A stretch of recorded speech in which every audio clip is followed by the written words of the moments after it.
Bismillahirrahmanirrahim. Assalamualaikum warahmatullahi wabarakatuh. Good morning, the Committee of International Conference on the Teaching of English and Literature.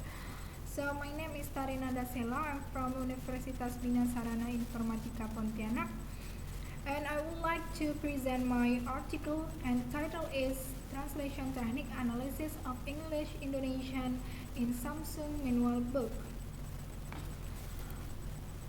First, this research aimed at analyzing and describing the types of translation technique found in Samsung Manual Book. The problem discussed in this research were: first is what types of translation found in Samsung Manual Book, and then what are the most frequent types of translation technique found in Samsung Manual Book. Therefore, to solve the problems, descriptive qualitative method was implemented in this research.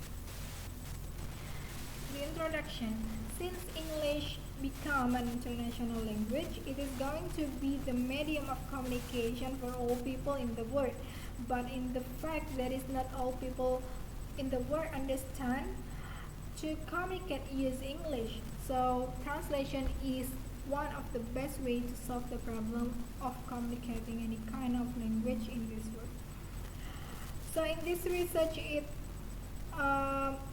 it will explain about first to classify the types of translation technique used in bilingual manual book of Samsung, and the second one is describe the most frequent technique of translation used in Samsung manual book.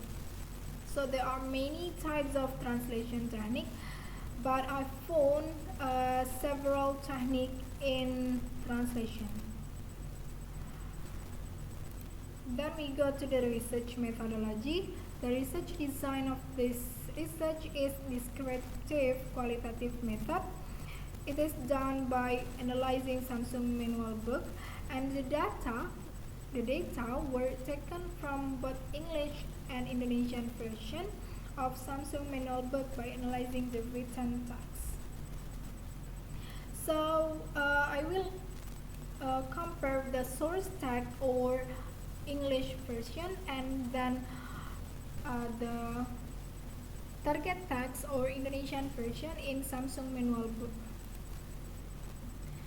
Then we go to finding and discussion. After reading the Samsung manual book, I list down some source language or SL. It means that Bahasa Indonesia, English version, and then target language. It means that the Indonesian version. So after that, the data were analyzed into some techniques of translation, which literal translation, borrowing, generalization, free modulation, reduction, particularization, and then the last is transposition. So this is the analysis of translation technique. I used the data in Samsung manual book, which contain 85 data, but there were only 7 techniques which are used the translator. So these are the techniques which are used by me. For example, borrowing. From source text, I found charger. So I use in target text is charger. Second one is free modulation.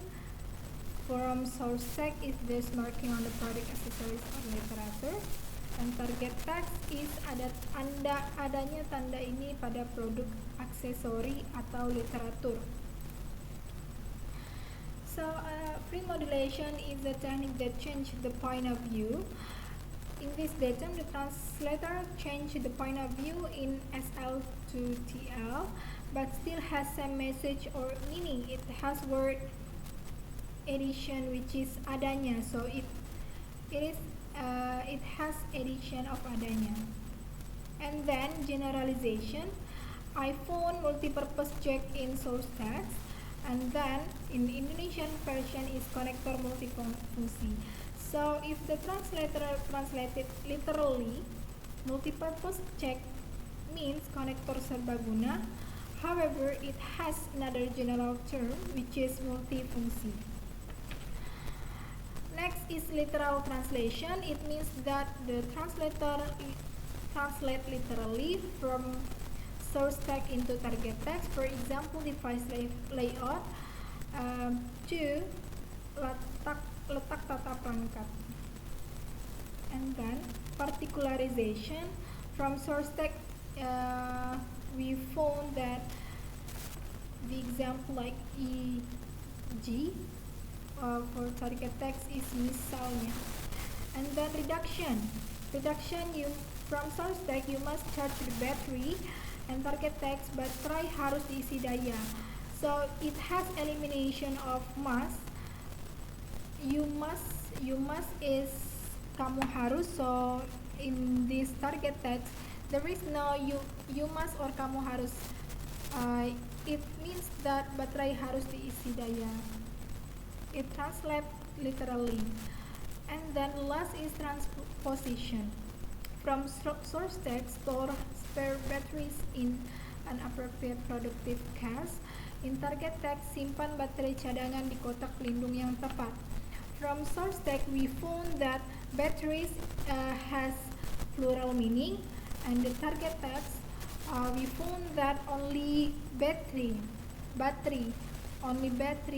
it means that singular meaning. So this is the type of translation technique.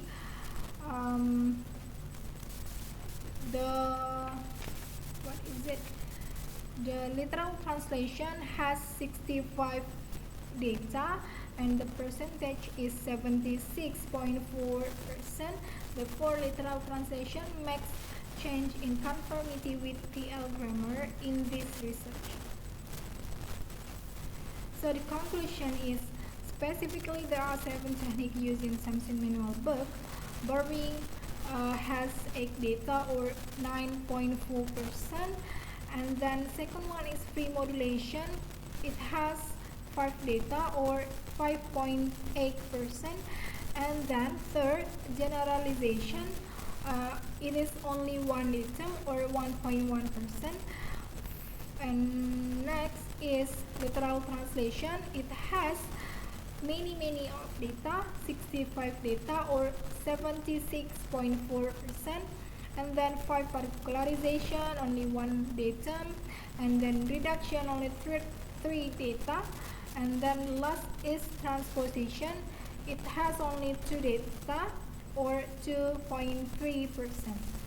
Then the most dominant type of translation technique is literal translation, which has 65 data or 76.4%. It makes the translation to be natural and clear. So the suggestion for another research, this research can be used as the reference for conducting the future research in translation study, and then other researchers can cover the limitation in this study in order to provide more detailed information. So that's all from me. Thank you very much for your attention. Wassalamualaikum warahmatullahi wabarakatuh.